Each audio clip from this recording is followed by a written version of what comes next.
Okay, that is Theodore Edgecomb on the stand being cross-examined by Grant Hubner. That was a pretty aggressive cross-examination. I am your host, Imran Ansari, and this is the afternoon session.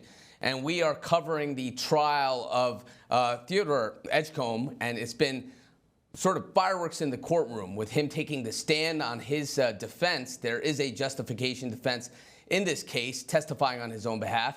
And as you saw, that aggressive cross-examination by the prosecution really picking holes into his story and trying to take down his credibility. I have two great guests joining me today. I have Lisa Lockwood. She is a former SWAT team member, a crime analyst, and an author.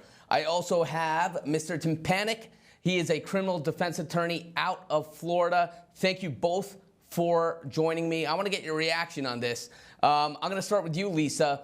So he's on the stand. You just heard the prosecution really going at it with those cross questions.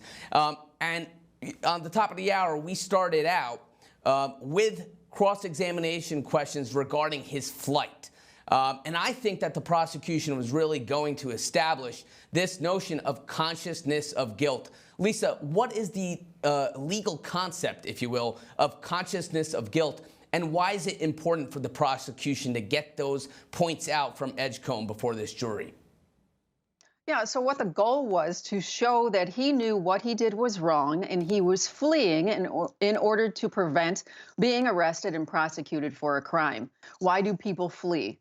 On the contrary to that is the litany of excuses on why he left, seeking legal representation. And that's going to be easily rebutted and come back to say, okay, do you have proof you were looking for attorneys during that period of time? What phone calls were made? How soon after the incident, if you truly felt, based on being a black man in America, that you would not get a fair trial, especially in Milwaukee, that's known to prosecute more black people for crimes than white people. So it's disproportionate. So if they're able to rebut that and show that he was actively seeking an attorney while he was on the lam, I think that they have a chance.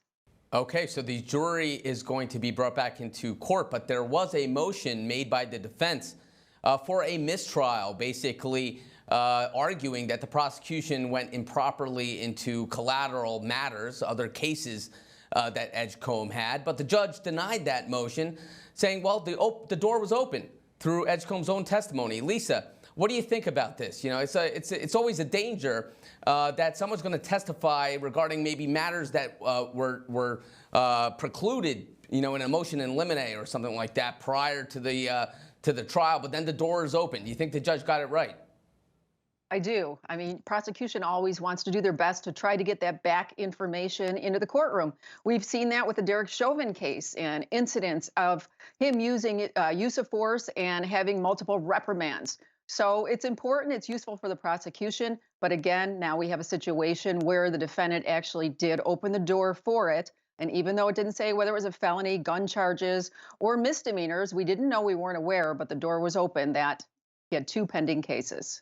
Right. And, you know, if there is a conviction here and a subsequent appeal, I am sure the defense will be making that one point in their appeal if there is a conviction.